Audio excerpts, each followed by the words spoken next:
Hello, everyone, and welcome. Thank you so much for coming. My name is Kate Gibson. I'm the Associate Director at the Bill Lane Center for the American West. We're so pleased that you're able to join us for today's event with Ana Raquel Minian. Dr. Minian is a professor of history at Stanford, the author of the award-winning book Undocumented Lives, the recipient of the Andrew Carnegie Fellowship, and their writing has appeared in the New York Times, The Atlantic, and more. Today, Dr. Minian will delve into their powerful new book, In the Shadow of Liberty, The Invisible History of Immigration Detention in the United States.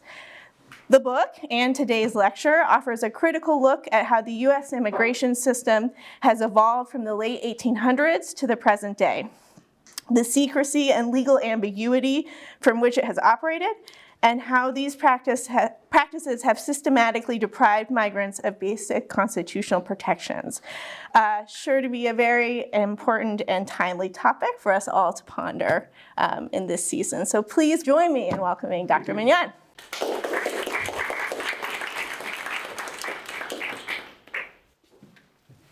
Thanks, everyone. Before I begin, I want to thank the Lane Center for having me, and John and Catherine Debs for also helping to organize this. And it is such a pleasure to see the audience today because I can see that there's both academics and non-academics, and that is exactly what I was hoping to do with my book. To have strong arguments, academic arguments, arguments backed by evidence that contribute to the current scholarship, but at the same time to write a book that reached a broader audience, because it is about detention, which is a topic that still affects us so dramatically today. If we think about it, Trump just announced that that if he becomes president, he's going to dramatically increase the detention system. He said he's planning to deport 11 million migrants, and before he deports them, he's going to put them in immigration detention. So it is great to see you here today. Let me tell you a little bit first about how I came to write this book. I'm an immigrant from Mexico, so I have always been interested in questions of migration. And I wrote my first book on the history of Mexican unauthorized migration. And as I was doing this research, I kept seeing questions of detention coming up, but there was really no scholarship on it. Soon after I finished the book, I decided to start the Stanford Migration and Asylum Lab, which is a lab where professors from multiple universities help to inform immigration courts on asylum cases.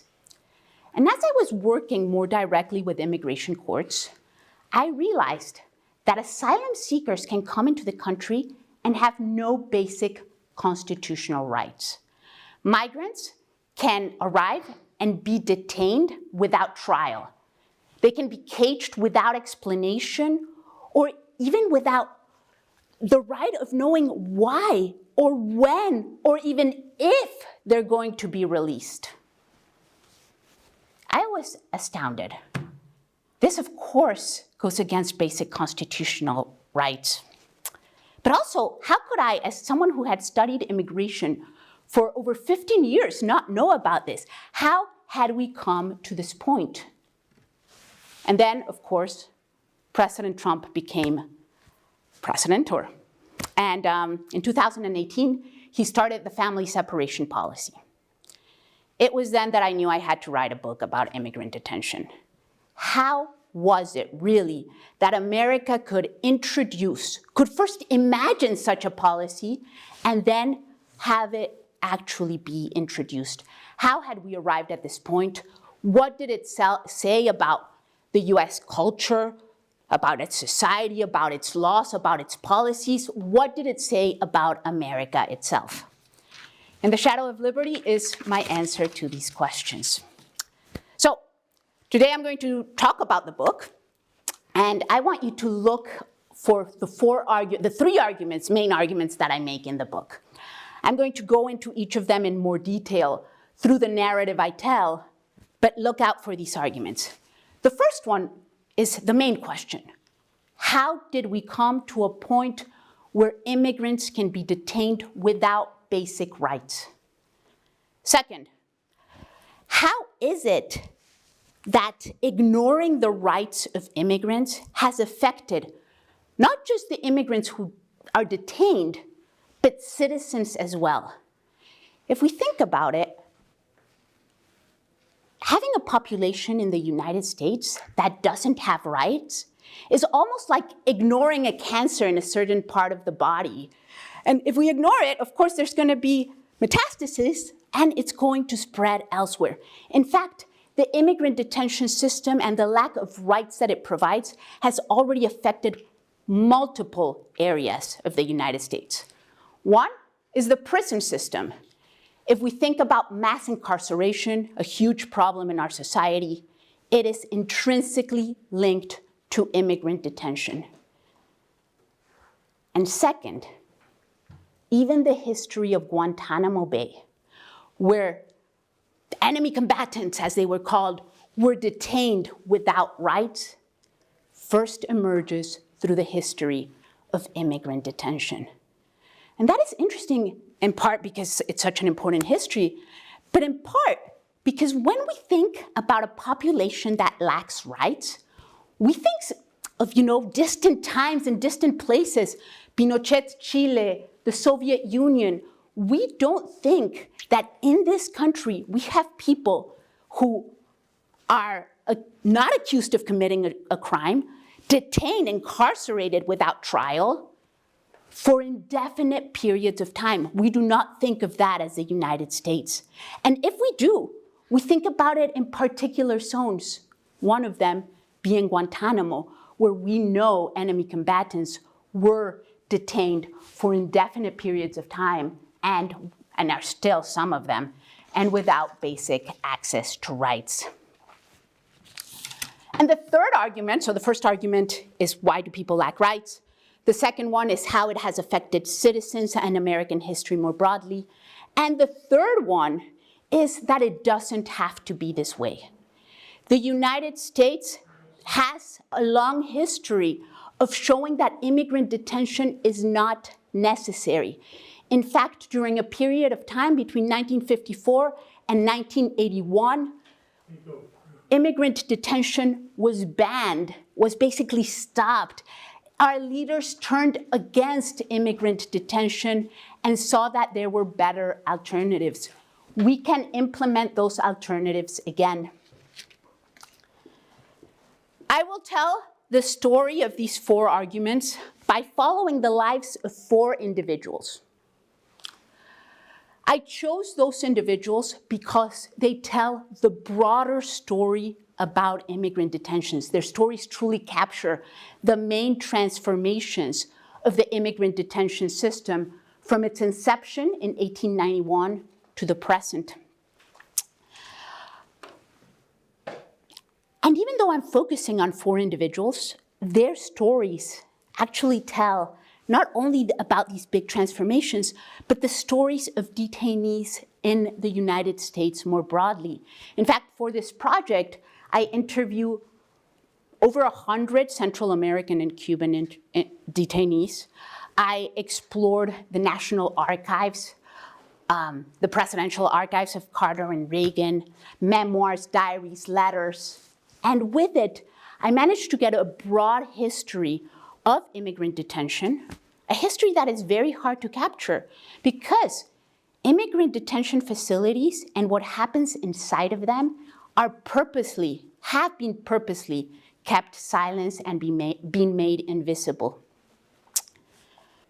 Let me tell you a little bit about the four immigrants that I follow. The first one is Chi Hao.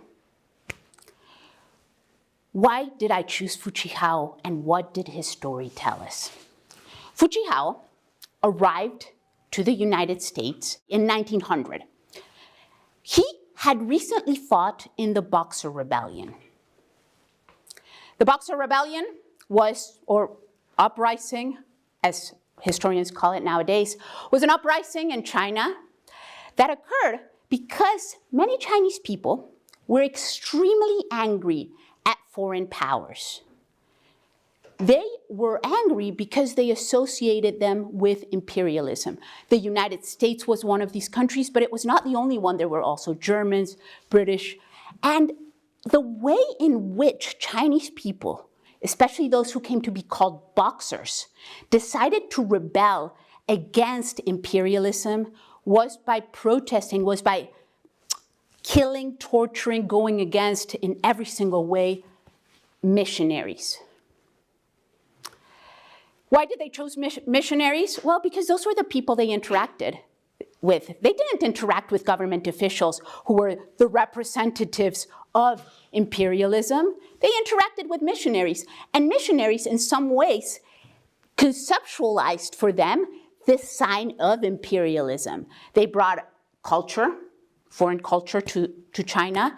And not only that, but they, not only did they bring foreign culture, but they did sort of work with government officials to ensure that the forms of control, foreign control could still operate in China. So, boxers start this rebellion. It is an extremely brutal rebellion, like I said. Foreign children are killed, the children of missionaries. Missionaries are killed, they're tortured, beheaded. It is extremely violent, in part with good reason, in part the violence, I think, was absolutely unnecessary. But Chi Hao was actually a Christian, and he had been working with Christian missionaries who had come from Oberlin College in Ohio. So he was working with Oberlin missionaries when the Boxer Rebellion begins. And he had two options. He looked Chinese, he didn't look foreign. He could have just escaped, but he didn't. He risked his life to save American citizens. So, after this incident, professors at Oberlin invite Chi Hao to come to the United States. His whole family has been killed. His whole family were also Christians. As he sets sail, he is absolutely delighted. Finally, he's going to arrive to a Christian country where his professors had taught, where the people he had worked with, and many of them had been killed, had worked. He knew of a law that occurred in 1882, the Chinese Exclusion Act. The Chinese Exclusion Act said that Chinese people, especially Chinese laborers, could not come to the United States. But there were exceptions. Merchants, for example, could come. Students could come. And Chi Hao had been invited by Oberlin College to come as a student. So he had the legal right to enter the United States. And again, he had risked his life for Americans. And yet, as soon as he arrived to San Francisco, in fact, he was remanded to a small shed that had started to detain Chinese immigrants who were arriving. When we think about detention in this area, we generally think about Angel Island. But in fact, much before Angel Island, we had this mall shed in San Francisco that was absolutely horrifying. It was made of wood, no escape, so basically a complete fire hazard. It was overcrowded, more than 3 times the number of people who could occupy it lived there. There were no tables or chairs, so people had to eat on the floors. It was never cleaned. The floors were grimy. Disease, as you can imagine, spread very rapidly. And guards were abusive. They often kicked immigrants. So it was not a great place to be. How was it that Chi Hao ended there? He ended there because of something that we now know as the entry fiction. And it is the entry fiction that began in 1891, the law that from then on has marked that and has produced this status where immigrants don't have access to rights. Let me tell you about the 1891 law that affected Chi Hao that arrived only 9 years after its passage. Before 1891, the United States, like I said, already had restrictions on who could come and who could not. For example, most Chinese immigrants could not come to the United States during that period. But what was the government going to do? How could they check if you had the right to enter? Well, they needed to check your papers. They needed to check whether really you were going to be a student, were you a real merchant? It was very hard to corroborate. And people often filed complaints, appeals against this process. And sometimes these appeals could take months. So where do you hold the immigrants while you're deciding whether they can come or not? Well, at first, before 1891, they were held on the vessels on which they arrived. But of course, this caused massive problems if you think about it. The vessels needed to depart for their next trip, and here they were having to wait until the migrants' fate was decided. It was just not an effective system. And the steamship companies were extremely angry and kept complaining. So in 1891, Congress passed this law that said, okay, we can detain people on land. They don't have to be held on the vessels on which they arrived. But we are going to assume that they never landed, that they're not here. And that is a status that is now called a law that's now referred to as the entry fiction. The entry fiction says that when migrants arrive, if they're stopped at the border, so not if they have already entered the country, but if they're stopped at the border, we can hold them in land, either at the border or far away from the border in the mainland, but no matter where we detain them, we're going to imagine that they're not here. And because we're imagining that they're not here, we don't have to provide them with basic constitutional rights. So people can be detained on the US map, but they're imagined to be elsewhere. They are subjected to the laws of the state, but they do not have the basic rights that the state provides even to immigrants. So for example, if you were an unauthorized immigrant who was apprehended in Los Angeles, you did have constitutional rights. If you wanted, you did have the right to due process. But if you were stopped at the border, you did not. And that's exactly what happened to Chi Hao. He arrived, he was stopped in the vessel. At first, he was held on the vessel for a week. And finally, he was sent to that shed because of the 1891 law. And like all entrants, he did not have basic rights. He had no idea why he was being detained. According to him and the Oberlin professors who were fighting his case, he had arrived as a student. He had no contact with the outside world.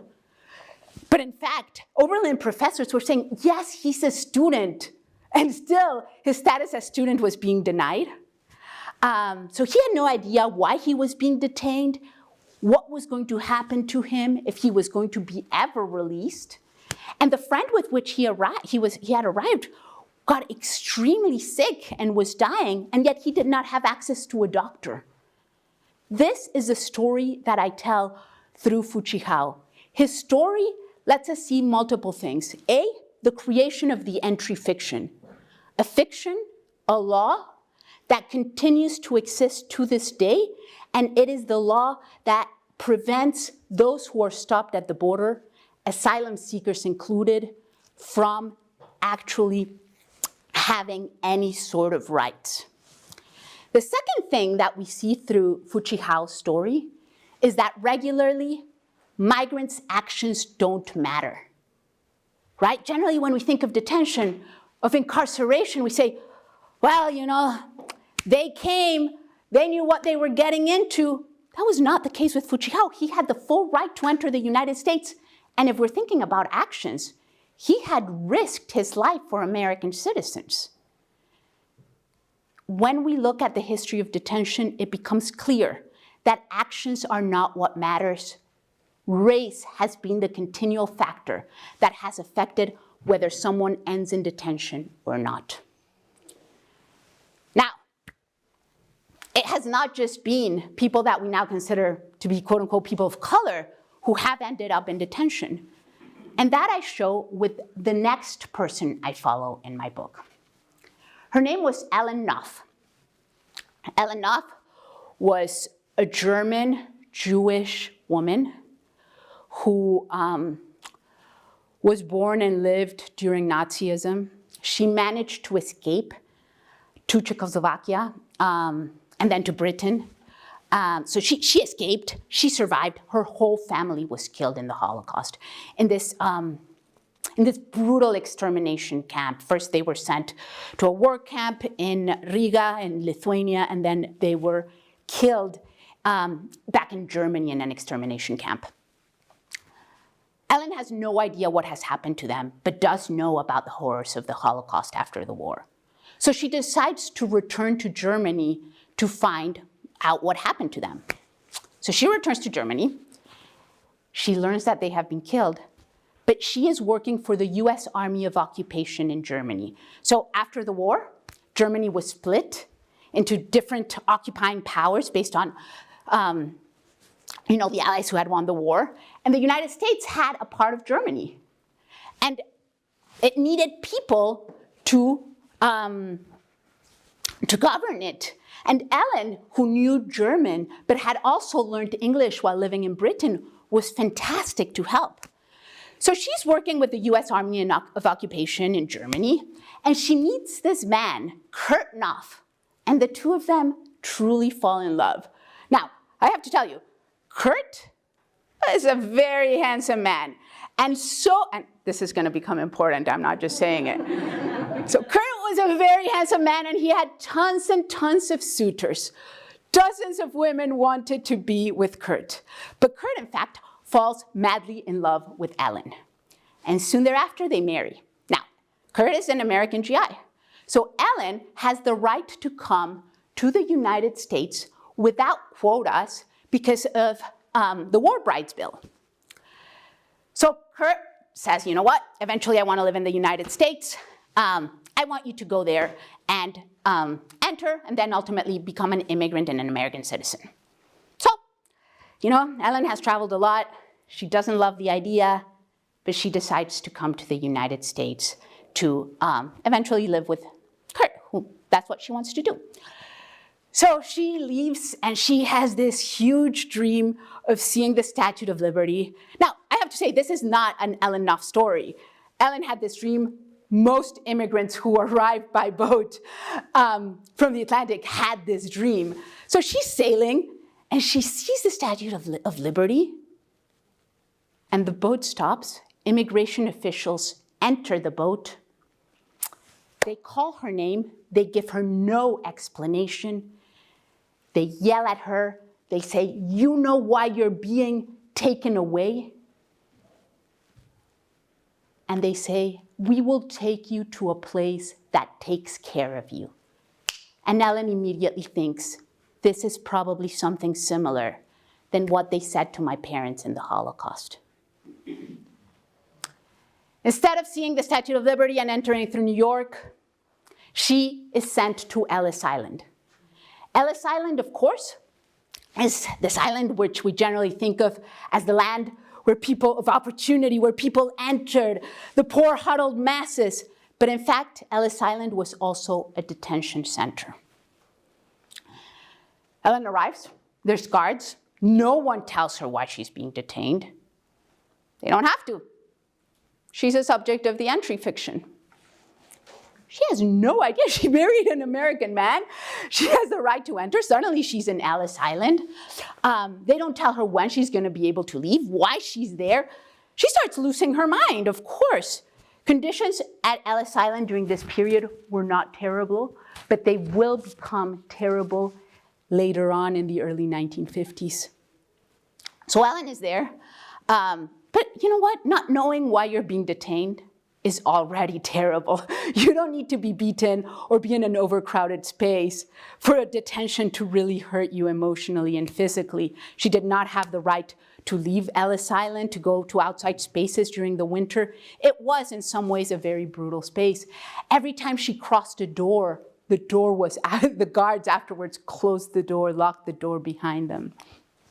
So Ellen is there, She has no idea why she's there. And eventually, she hears a rumor that the reason she's there, and this proves to be right, is that an ex-girlfriend of Kurt Knauff, I told you that was important, an ex-girlfriend of Kurt Knauff had spread the rumor that Ellen was a spy. This is the beginning of the Cold War. Spying leads to incarceration in the United States and then to deportation. So there's nothing Ellen can do. Finally, she manages to get a lawyer. She only manages to get a lawyer. At first she arrives and they tell her, no, you don't have right to a lawyer. But Kurt comes to the United States and fights for her, and they give her the right to a lawyer. Now, yes, she has access to a lawyer. Yes, she fights in the courts, but she's not fighting to get out of detention. She can't because of the entry fiction. All she's fighting for is against the entry fiction to say that she has the right to a hearing of whether she's going to be detained or not. Okay, so she's fighting for this, and eventually her case reaches the Supreme Court, and she loses.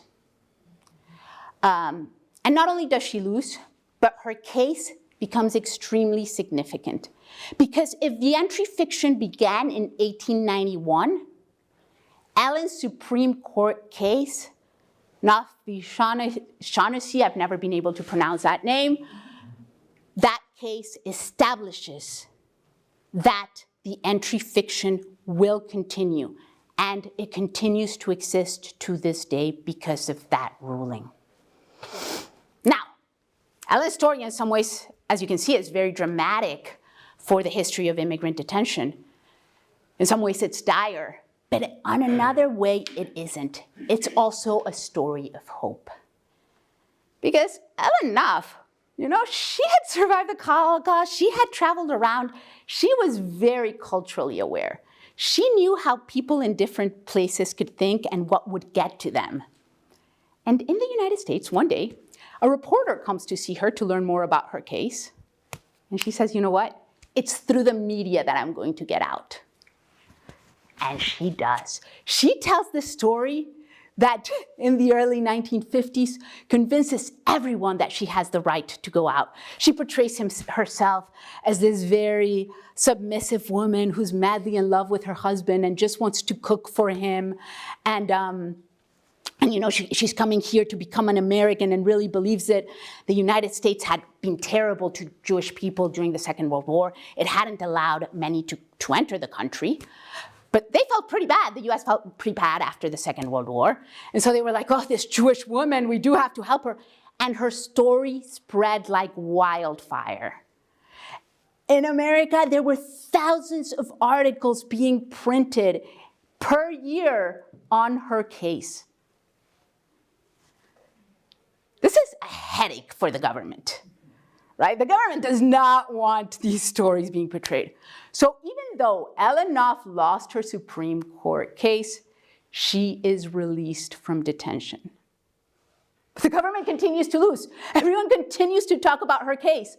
In fact, it brings attention to immigrant detention in general.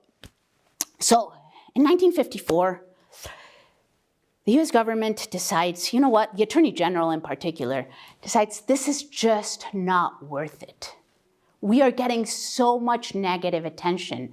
And why are we doing this? Why don't we just release the person, the people, the immigrants who are arriving, on parole? Now, parole in the criminal justice system consists of something different from what I'm going to talk about now. But in the immigration system, when you say someone is released on parole, it means that they're released while their cases are being examined and they are to return to court afterwards. Parole can involve paying a bond or it cannot. It doesn't matter. You are allowed to, well, of course it matters to the person because many people didn't have the ability to pay, so I don't want to say it didn't matter. What I meant is it doesn't matter to the case of parole. In both cases, whether you have to pay bond or not, it is called parole. So, the Attorney General says, why aren't we simply releasing people on parole? Immigration detention is costing us massive amounts of money. Since 1924, fewer immigrants had arrived to America because that year, the US passed a very important immigration law, the Immigration and Nationality Act of 1924, which most of us know as the one that introduced the quota system. And basically, it truly helped to reduce migration from Europe and prevented most people from Asia from coming as well. So, immigration has gone down. Why are we detaining these people? It's expensive. It's giving us a headache at the national level with so much negative attention because of Ellen Knauff. And at the international level, people abroad had also gotten a hold of Ellen's story and had started to write about the horrors of Ellis Island and what was happening there. So it wasn't helping the United States at all.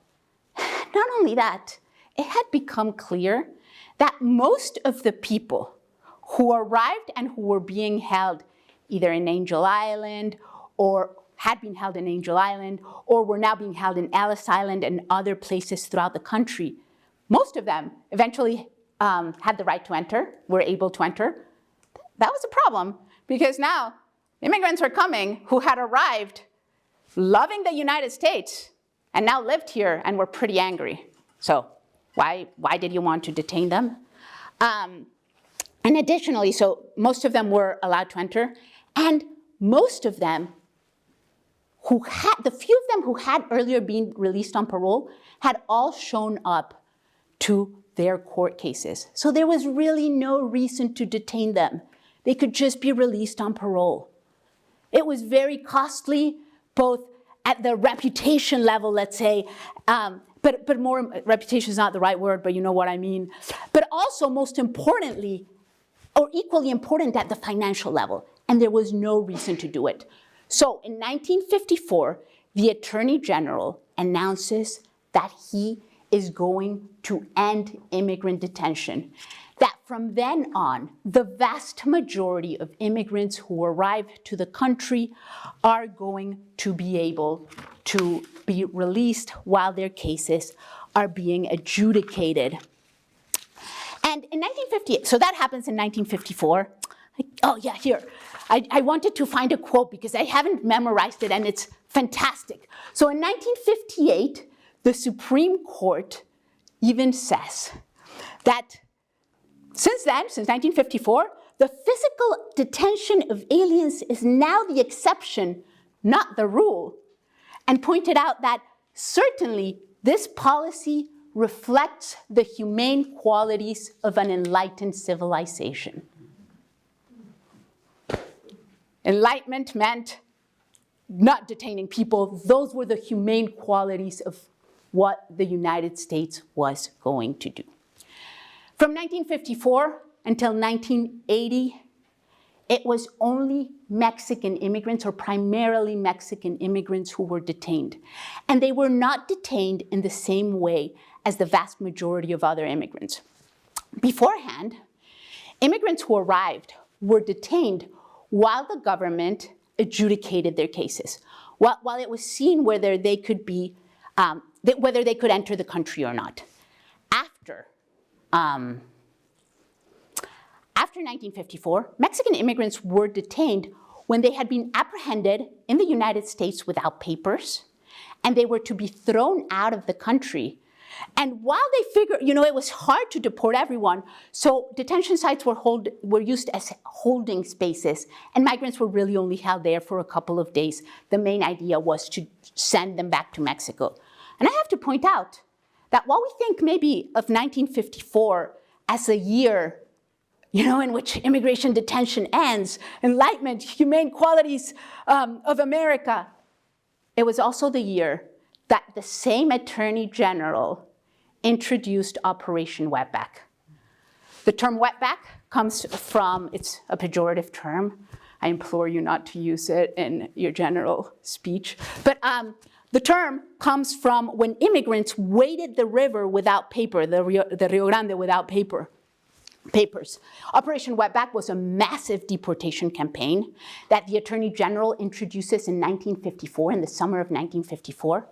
That year, over 1 million unauthorized migrants are deported from the United States, and they're deported in pretty violent ways.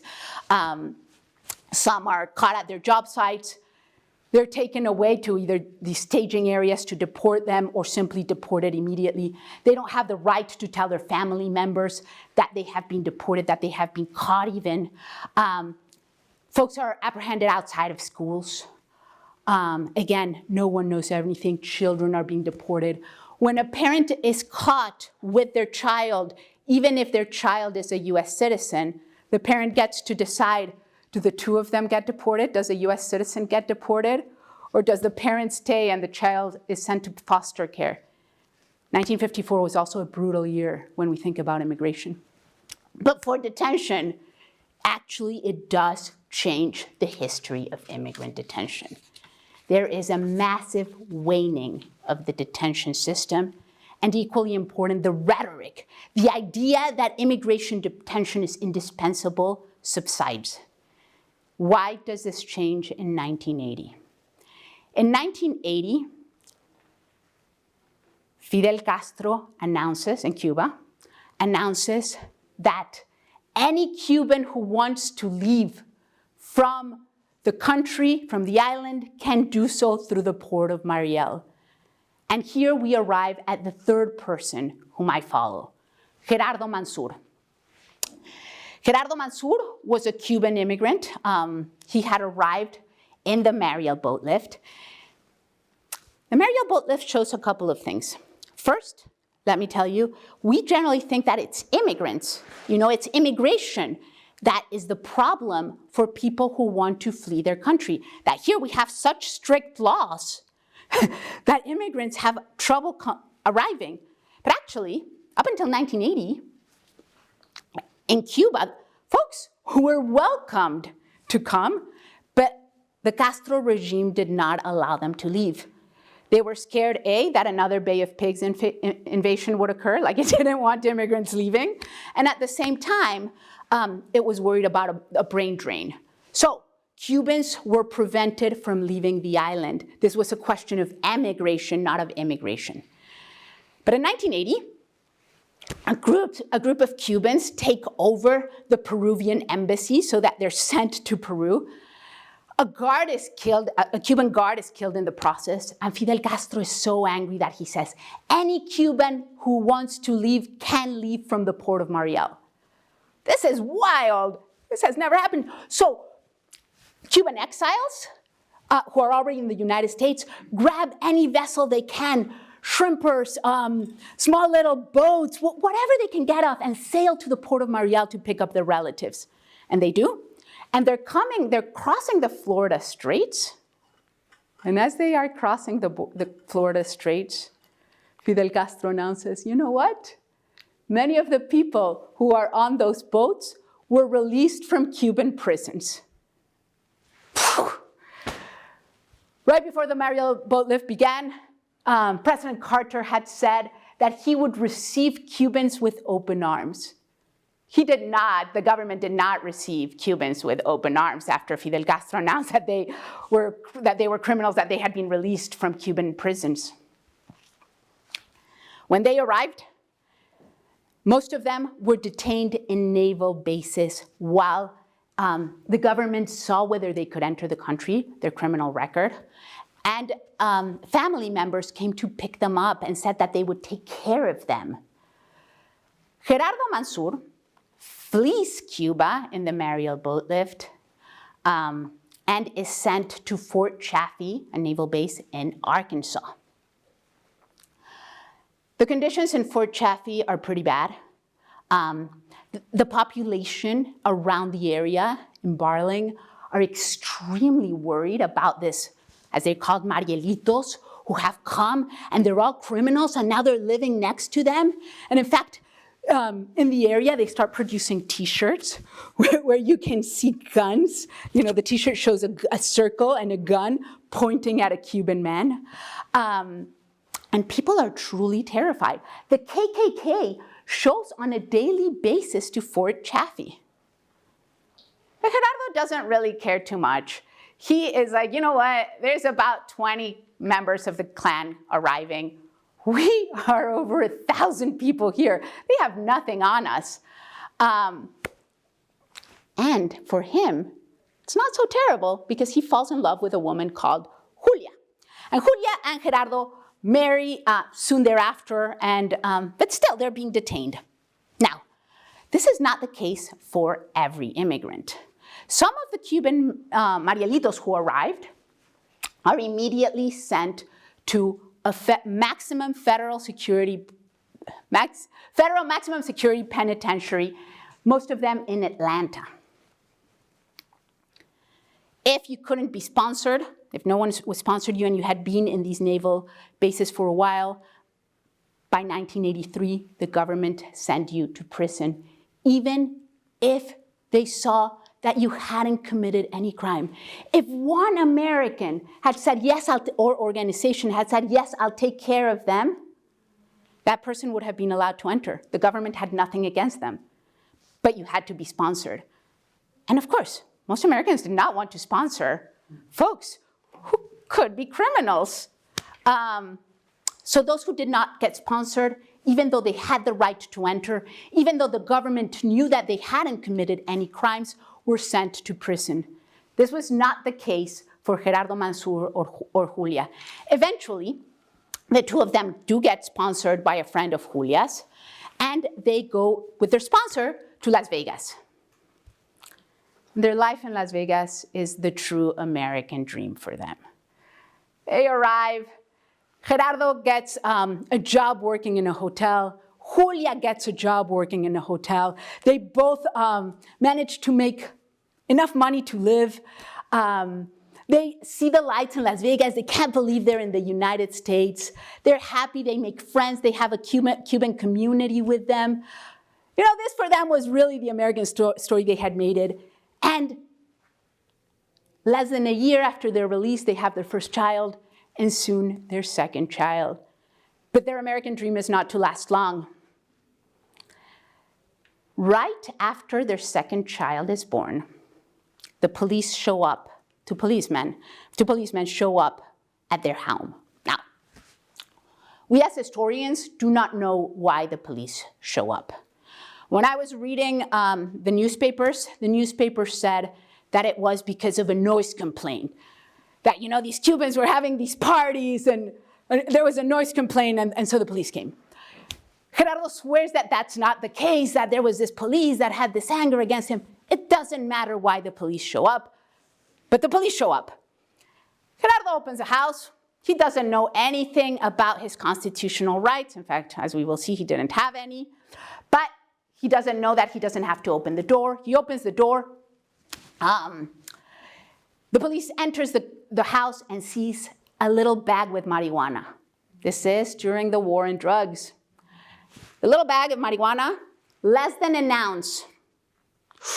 And still, Gerardo and Julia are immediately apprehended and sent to jail. Their kids are sent to foster care. 2 days later, Gerardo and Julia are released. They pay bail and are released.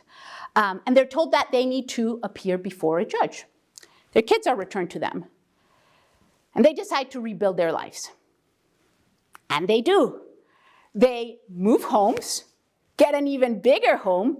Gerardo changes jobs. He gets an even better jobs because he learns how to fix air conditioners. So now, and this is Florida, it's hot. So he's making a lot of money fixing those air conditioners. They have this new baby, they're delighted. Again, they're making it. And they have a lawyer.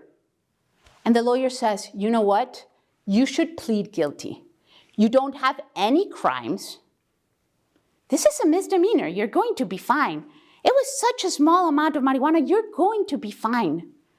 What the lawyer didn't know was that Mariel Cubans were on parole. They had been released on parole, meaning Gerardo had been allowed to leave, but he was still a subject of the entry fiction. Even though he was not being detained, he was outside but he still did not have any constitutional rights. It was still because he had been stopped at the border. And he hadn't become a legal immigrant yet. There had been no path for him to do so. So Gerardo and Julia appear before the judge, and the judge says exactly what the lawyer had told them. No problem.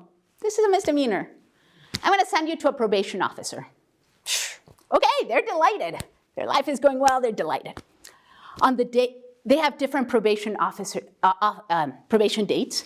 On the date that Gerardo, who's the first one, has his probation, has stayed to see the probation officer. You know, he puts his best pants, his best shirt. And Julia says, I want to go with you. I want to see what's going to happen because I'm going to have to, do it as well. So they both dress up really nicely. They arrive, and a very friendly Mr. Caballero, who's their probation officer, welcomes them and says, sit down for a second. I'll be right back. They sit down. And a few minutes later, instead of the probation officer, the people who show up are immigration officials. They arrest both Julia and Gerardo, and they send them to different prisons. Julia is sent to a prison in Lexington, in Kentucky. Gerardo is sent to the maximum security penitentiary in Atlanta for a crime that the judge had said merited only probation. Immigrants who were stopped at the border could be detained in maximum security penitentiaries, again, without trial anymore, without knowing really what was happening. I mean, Gerardo had been told, you have to do probation, and suddenly he was arrested in a maximum security penitentiary. No one told him why. No one told him when he was going to leave. No one told him what had happened to his children. The same went for Julia. She didn't know anything. Julia absolutely started having mental health issues. She was desperate to know what had happened to her two little boys. One was not even a toddler yet. The children had been sent to foster care. Eventually, through the help of the priest in Atlanta, Gerardo is able to discover where Julia is and starts writing letters to her. And the priest also finds out that the children are in foster care and who the foster care parents are. Julia and Gerardo start saving. They devise this plan. They cannot lose their children, so they are going to save every cent they make in prison and send it to the foster family. You don't make much money in prison, but the two of them work as hard as possible, often taking double shifts. They both kept earning Best Employee of the Year.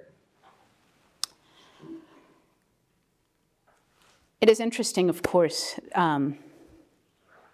this relationship between work in prisons and profits. Neither Gerardo nor Julia were making the minimum wage.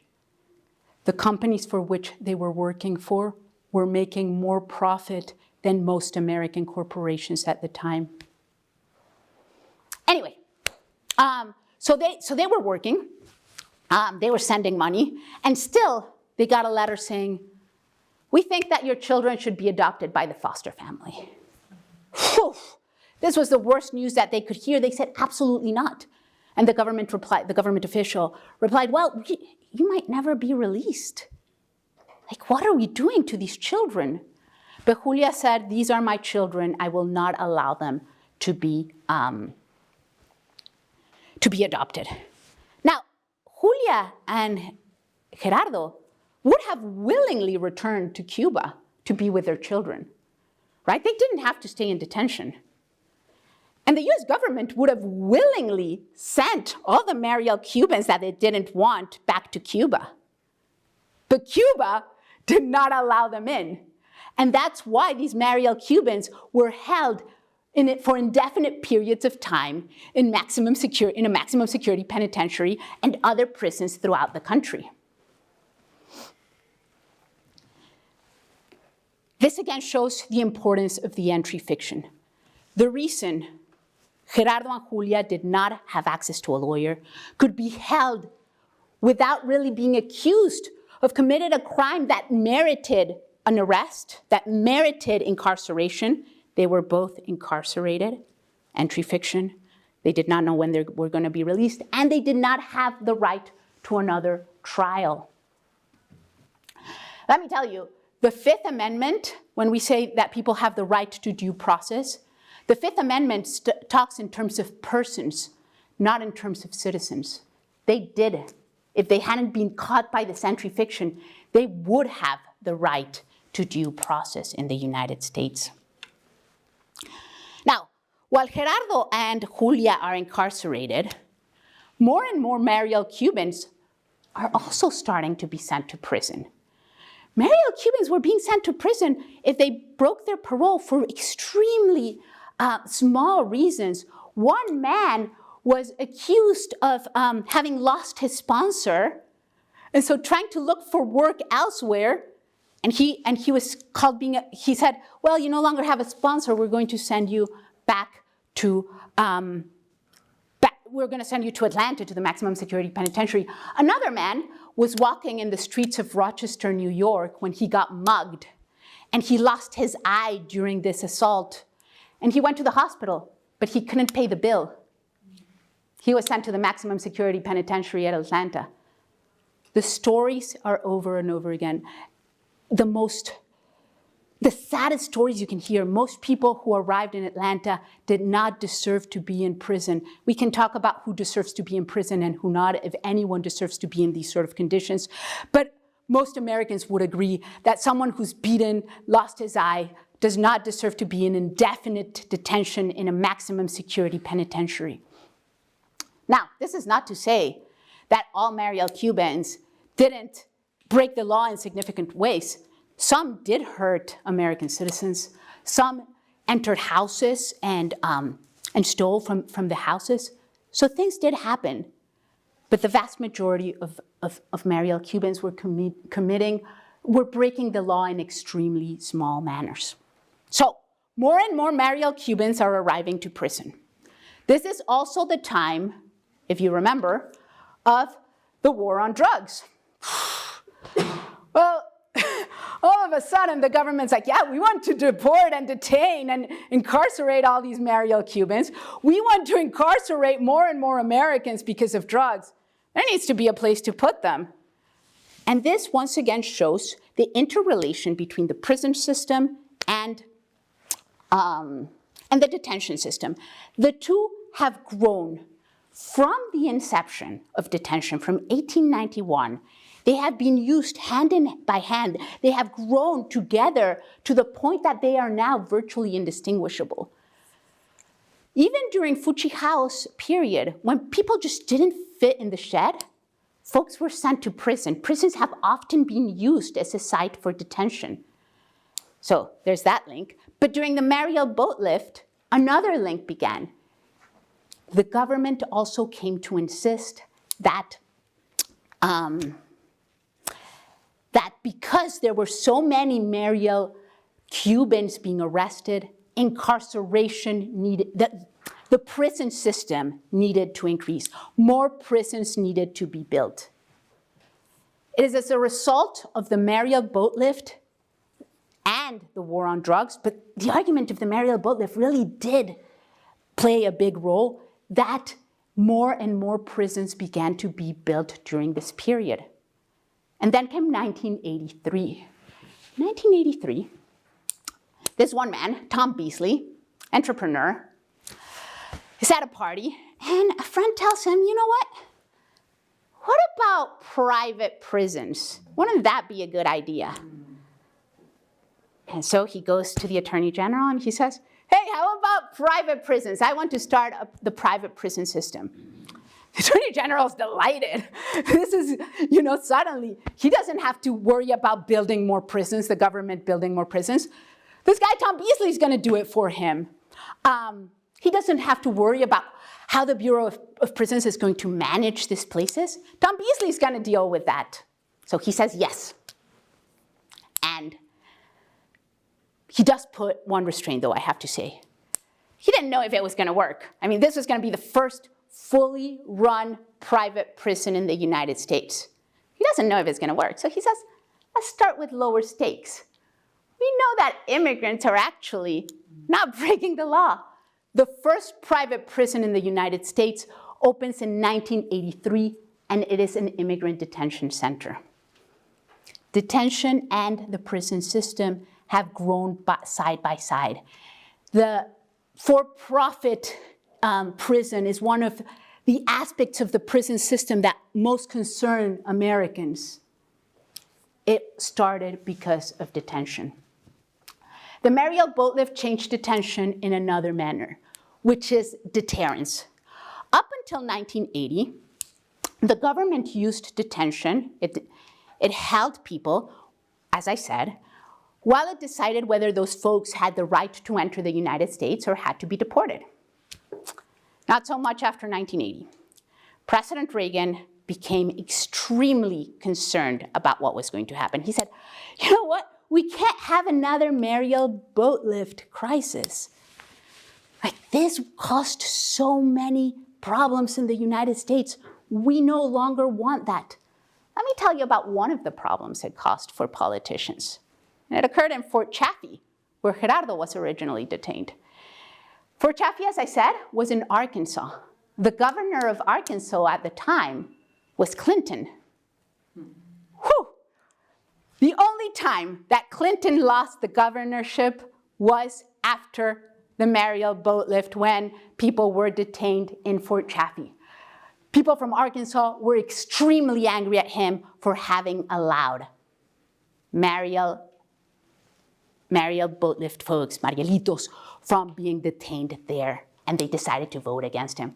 Reagan was not going to make the same mistake. There was no way that he was going to make the same mistake. So he said, you know what? Detention is no longer going to be used simply while we decide whether people are going to be able to come in or not. We are going to ensure that another Mariel boat lift never occurs again. And they were going to do it through two different ways.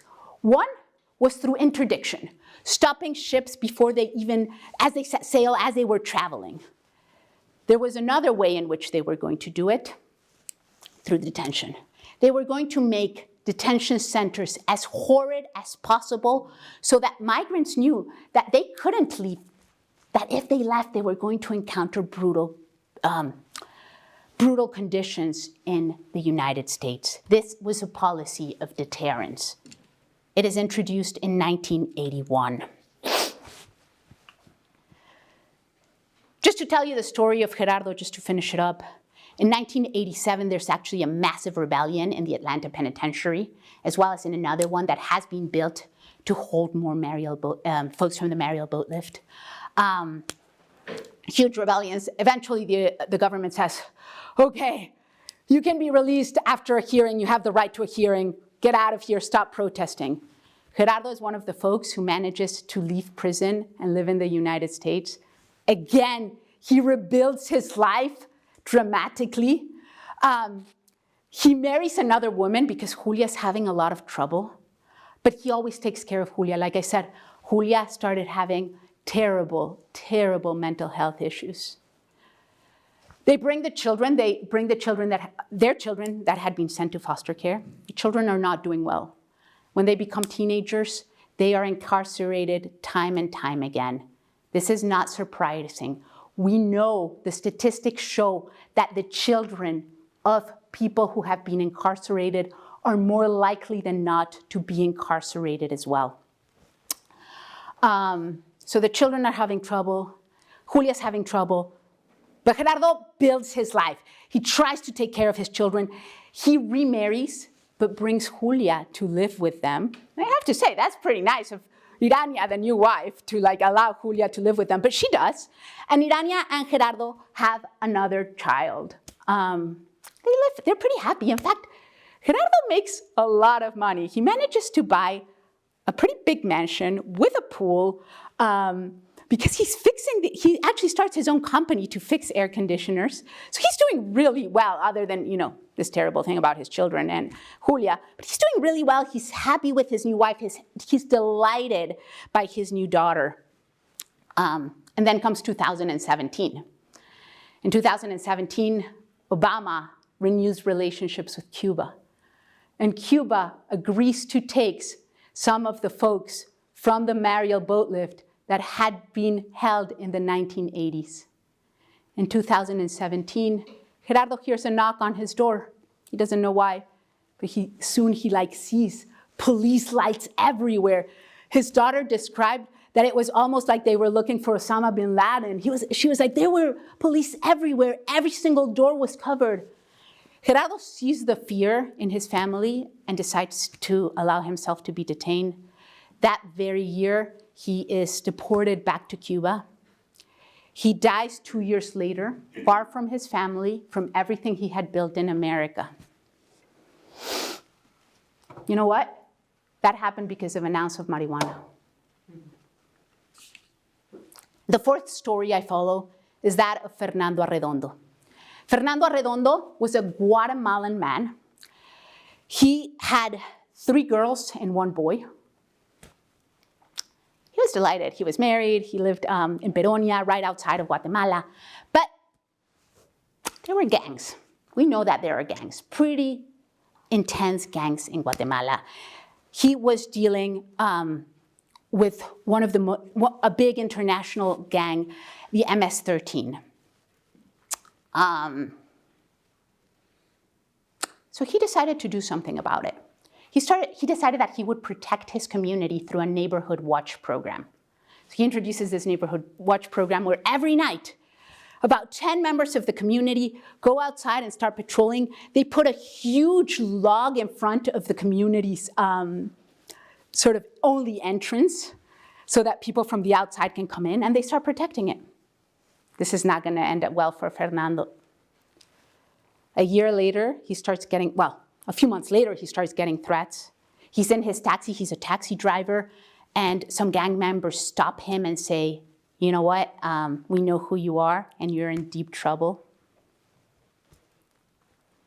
And then in 2017, his child, his boy, is sitting in his grandmother's house, outside of his grandmother's house, when 2 gang members arrive and they shoot him.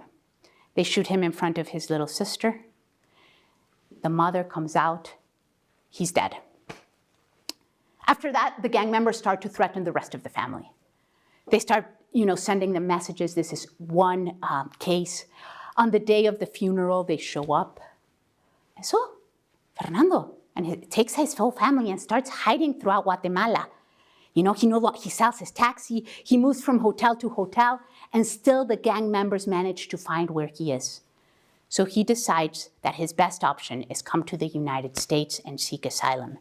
Let me tell you, asylum is a legal right.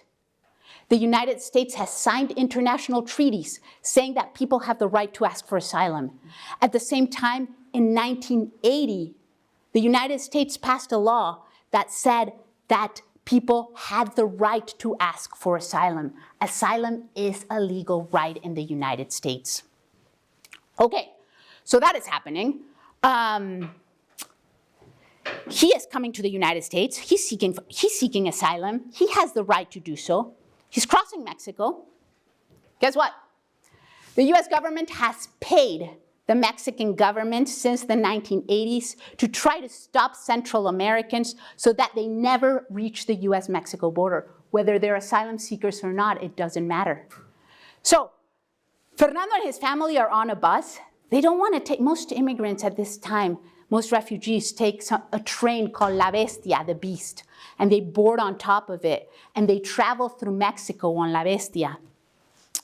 It's extremely dangerous. People often, there's hundreds of cases, thousands of cases of people who've lost their limbs falling from La Bestia because they board on top. So the way it works is you hop on the train on the roof, and every time that the train arrives at a checkpoint, you jump off the train, you go around the immigration officials, and as the train is taking off again, you run, you catch the train, and through a ladder end, you board on top. Of course, there's a lot of accidents. Of course, there's a lot of deaths. Fernando could not lose another one of his children, so he said, that's not the way we're going to do it. We're going to risk it and go on buses. So he's going on buses. It's Mexico. pretty corrupt country. Every time he's stopping by an immigration official, he gives them $50, $100. They let him go through. That is until he reaches Monterrey in northern Mexico. And then the person he tries to bribe says, absolutely not. But the problem is, they only detected 2 of them being immigrants. They only detected that Fernando was a Central American and that his middle girl, Andrea, who was 11 years old at the time, was a Central American refugee. So both of them are taken off the bus while the rest of the family continues. The rest of the family, the mother and the 2 other girls, enter the country through Laredo, Texas. They ask for asylum. They are eventually taken to a small detention center, a big detention center in Dillon, Texas. They are not separated from each other. And after 2 weeks, they are released. They're released because they have access to a lawyer. Dillon had pro bono lawyers, and this lawyer manages to get the family out. Fernando, on the other hand, tells his story to Mexico's immigration official. Mexico's immigration official sees the documents, sees the newspaper articles about the son, Marco, and how he had been killed, and says, you know what? It's up to you and your luck. Yes, go north. So 2 days after he had been detained, and his wife and 2 girls had crossed the border, he sets off. He also arrives at Laredo. They cross the international bridge and ask for asylum. While his wife was called Clavy, and his 2 daughters had been sent to Dillon and not been separated, Fernando is immediately separated from Andrea. He's holding her in his arms. Andrea's crying, begging not to be taken away, and she is. That night, Fernando is detained in one area. Andrea is detained in another. At 3 a.m., he's fast asleep. He hears mothers crying. He looks at the little window and he sees that the children had been lined up and were being taken away from the immigration station. He has no idea where. One of the children is less than 1 year old. The little kid kept falling while standing up. He has no idea where Andrea is, where she has been taken, but the next day, he is also sent to prison, not with Andrea. This is a case of family separation. We have heard much about family separation, so I'm not going to go into it. But why did the Trump administration manage to implement family separation? Well, this was a continuation of the policy of deterrence that had been implemented in 1983. This was part of the expansion of the prison system. Guess what? The prison, he kept being changed prisons, every single prison to which Fernando was sent, and even the detention center in Dillon, Texas, where his wife and children were sent, they were all private prisons. They were all run by a private corporation. In fact, the private corporation is now called CoreCivic, but it used to be CCA, which was the same company that Tom Beasley started. This is why today we can have the stories. When I said that I started this book to understand how it was that we had imagined a process where family separation could occur, where people were being sent to prisons, this is the history that I have told you today. And part of the book hopes to explain that the reasons people are being detained are not because of the reasons we generally think are necessary to detain people. People do not abscond. If you release them, they show up to their cases. Allen showed up to their case. Chi Hao eventually showed up to their case. In 1954, the Attorney General banned detention because he knew people returned, that they did not abscond. In fact, over 98% of all asylum seekers today who have a court case against them and are released on parole show up to their court cases. 98%. There is no reason to detain them. Deterrence also doesn't work. People have kept coming since the 1980s in increasing numbers. Let me tell you, in 2019, a year after the family separation policy, the growth of apprehensions in the US-Mexico border was up by 88%. Even family separation as deterrents had not stopped people from coming because their conditions in their home countries was so dire. There's also stereotypes that we have heard about the costs of releasing immigrants, but most of them arise from the hysteria of the day. Chi Hao was detained not because of his actions, but because he was Chinese.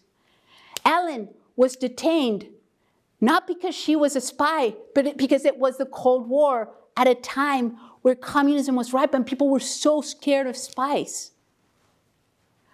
Gerardo, he was not really detained. He had only been merited probation. That's why not why he was incarcerated. He was incarcerated because of the hysteria around Mariel boat-lift Cubans. And finally, Fernando, he had the right to come as an asylum seeker, and he was detained because of this notion that he was a criminal. That same year, President Trump had shown us or had spoke so much about how the Central Americans who were coming were MS-13 members. He actually had survived the MS-13. We know that out of all racial and ethnic groups, undocumented migrants and asylum seekers are the ones who are committing fewest crimes in the United States. So with that, I have to say, there is hope. We have had a period in our history where we have turned away from immigrant detention, and we can do so again. Thank you.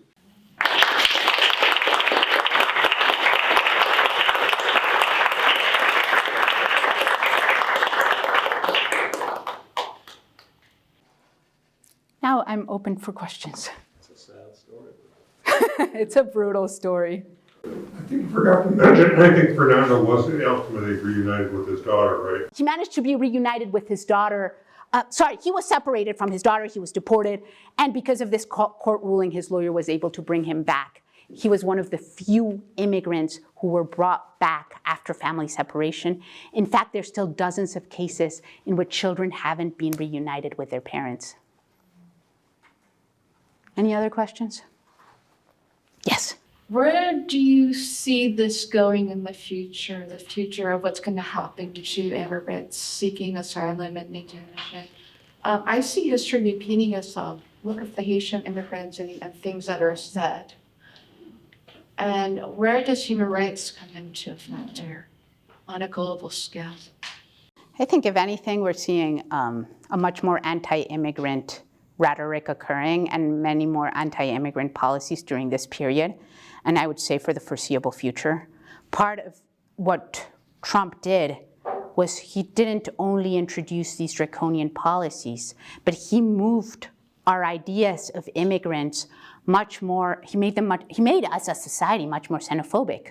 You know, what can be said about immigrants could not have been said beforehand. And so both Democrats and Republicans have moved much more to the right. And so now saying that you could detain 11 million immigrants and I have to say, people who are already living in the United States, and then deport them, that's not something we could have said earlier. He's compared immigrants to dogs. He said they're criminals.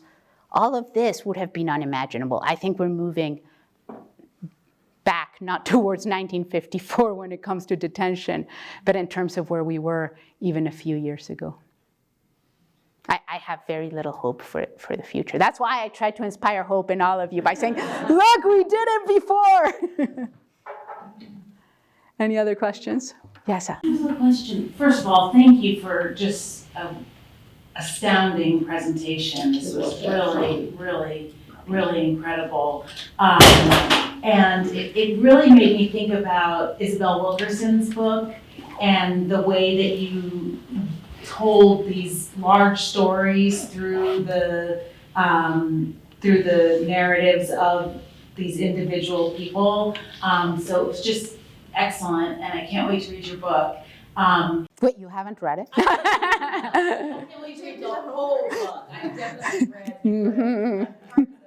But I was wondering about Haitian immigration. Yeah, Because Thanks for talking about I thought that there was a connection between the Mariel boat lift and Haitian. So when the Mariel boat lift happens, 124,000 Mariel Cubans arrive only in the summer of 1980. About 13,000 Haitians arrive, but Haitians are considered even worse than Mariel Cubans. They're blacker. They're bringing in potentially HIV, at the time AIDS. So they are even more hated. They are also sent to detention centers, but to the worst detention centers, even worse than Mariel Cubans. So that is happening. And then I mentioned Guantanamo and didn't really have time to bring it. So thank you for this question. In 1991, not George W. Bush, but his father, George H.W. Bush, sees that an increasing number of Haitians are arriving to the United States. There was a brutal regime in Haiti. People were fleeing in increasing numbers. So they're fleeing, and hey, President H.W. Bush has also learned from Clinton's mistake. He's not going to do that either. So he says, we're not going to detain them in the United States. He sends them to Guantanamo. And the reason he sends them to Guantanamo is because, A, he says in Guantanamo they won't have rights, but also they won't have rights, he later defends it in court, because they have to abide by the entry fiction. So that is how we create Guantanamo. The entry fiction helps create Guantanamo as a place where detained people don't have access to rights. Afterwards, George W. Bush needs a place to detain enemy combatants without giving them access to rights. What do you think he picks? He picks Guantanamo Base. So yeah, the story of Haitian refugees. And I do tell the story. She's not one of the main characters because I don't think Haitians switch the history of immigrant detention as much as the four other groups. But I do tell it, and I tell it through the history of this Haitian woman, Jolande, because eventually most Haitians are released. They're actually sent back to Haiti, except the few that can show that if they are sent back to Haiti, they will absolutely be killed, but they have HIV. Because if they are HIV positive, US law says they're not allowed into the country. But asylum law says we can't deport people who have passed a credible fear interview. So Haitians are stuck in this HIV positive Haitians who have passed their credible fear interview are stuck in this limbo that is Guantanamo. So it becomes what they call an HIV prison. Is it kind of like our Angel Island once was? Yeah, it's also a detention center, absolutely. And it has this particular, Angel Island was primarily for Chinese people. And so yes, in some ways it detained other groups as well. But as you're noting, it was primarily one group, Chinese refugees, immigrants. And in Guantanamo, it was Haitians. So yeah, it's another detention center. Yes. First of all, Ana, this was a fantastic talk. Thank you so much. It was really, really moving. My question arises from the contemporary context where there is also a division within the immigrant communities, where you have, a section of South Asian immigrants, section of Cuban immigrants supporting Republican Trump. Latinos, we're the best at it. Yeah, sorry. This division between different strands or different waves of immigration makes me think about if there is a history also of the immigrant communities mobilizing around this question of detention in the course of 20th century. It was interesting because with Cubans in particular had a very strong community. Before 1980, it was extremely rich Cubans who had arrived to the United States. But they didn't want to be associated with this Mariel boat lift crowd that was also blacker, that had been associated with criminality. So they didn't push for their detention, but they did speak very poorly about it, and they didn't intervene. Cubans who were being detained wrote letters begging the Cuban community in Miami to support them, and they didn't. So they didn't speak out against detention, even though they had the resources to do so. And also, they failed to sponsor many of the arriving Mariel Cubans, and as such, those Cubans were sent to detention. The history of how immigrant communities have disdained other groups that are seen as poorer or newer immigrants is a long history. It's this idea of like, ooh, if if they come and we see them as poorly, those stereotypes about them are going to be put on us.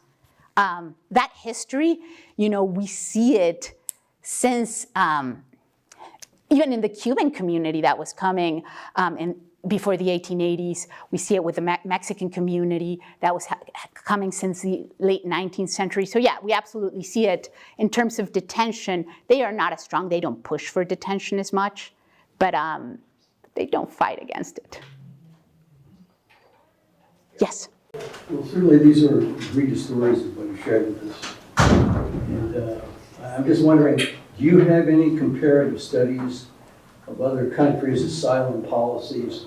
If any of us wanted to go to any other, aside of Russia and China and Ukraine. The United States has the biggest immigrant detention system in the world. Yeah. It has the biggest prison system in the world. It has the biggest immigrant detention system in the world. In terms of... So if we wanted to claim asylum in Australia, hey, I'm here. So every country has quotas of the number of asylum seekers that are allowed in. And those quotas are often, most countries introduce them based on the population that lives in that country. The United States, if it were going to do so based on the population and the size of the country, should be allowing many more asylum seekers than it is compared to other countries. So Canada, for example, has dramatically increased, if you ask me for comparisons, how many asylum seekers are being allowed in a way that the United States has not. Additionally, the United States has at times increased asylum quotas, but only for particular groups that sort of meet their political requirements. So for example, Cubans before 1980 were allowed no matter what. No numbers, no quotas. That was not the case for any other group. And even until very recently, Cubans were allowed, even after the Mariel vote lived, until the Obama administration, they were allowed. They could come much more easily and they could legalize their status much more easily. Ukrainians are allowed in larger numbers. I'm wondering, like, if I wanted to go to, I go to South America on a safari, to South Africa on a safari.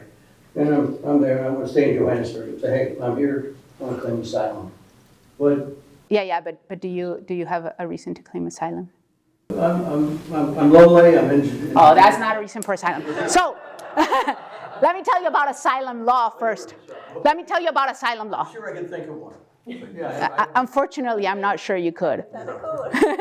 Let me tell you about asylum law. Asylum law is actually pretty strict.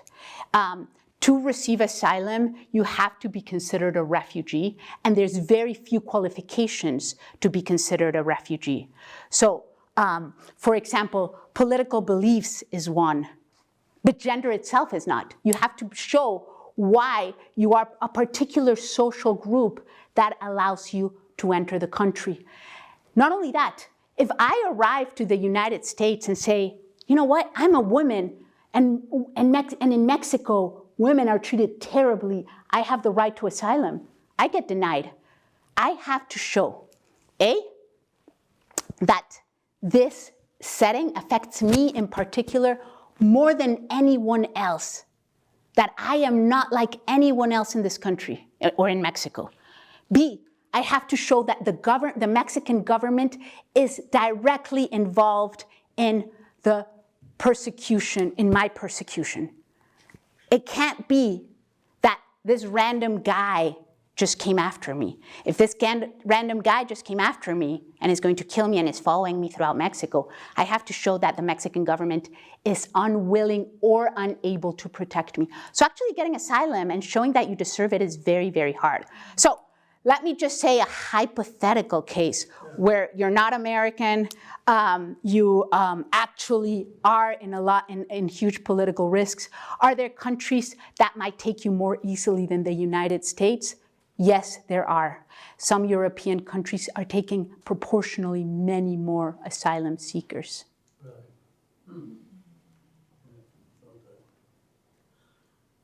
Any other questions? So, I have another one. If the Republicans get what they want to get out of Guinness and that, what happens to deportation? How do they get rid of all these people? What's going to happen? Have you read Trump's plan? So Trump, remember how I talked about Operation Wetback? Trump says that he wants to implement, he calls it the Eisenhower model.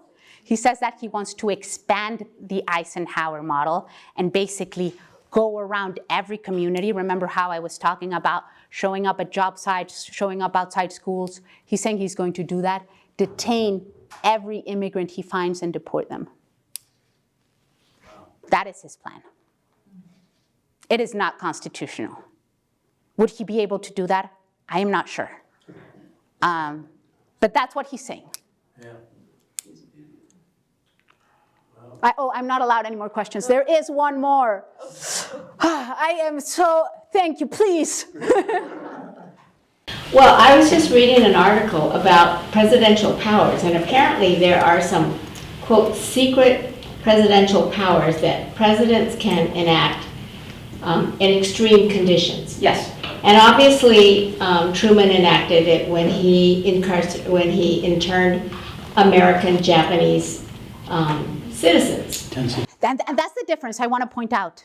But It was citizens. It was, like, this wasn't even immigrants we're talking about. There were immigrants, but there were so many. correct. Yeah. But so apparently, presidents have powers to just do certain things given extreme conditions. Absolutely. And the fear apparently is that Trump will enact some of these in order to deport immigrants, to deport people who he doesn't like, I guess. I'm not quite sure the man, how he thinks, but. Who does? But that is very scary to me. Oh, to all of us. The one thing that gives me hope in this case is capitalism. Workers are needed. People, this is not just a government thing. People with a lot of power will protest such massive deportation because they would severely affect the US economy. And I don't want to say this is the worst argument that I could give, because I actually believe we shouldn't deport them because of their humanity, not because of what they provide in terms of their economy. I think people are people, and we should respect them and incorporate them into our communities. But why I think Trump's plan might fail is because of economics. So I just want to make sure that you understand that that's not my position. Yeah. Oh, I'm not allowed. This time I'm not allowed any more questions. Thank you so much, everyone.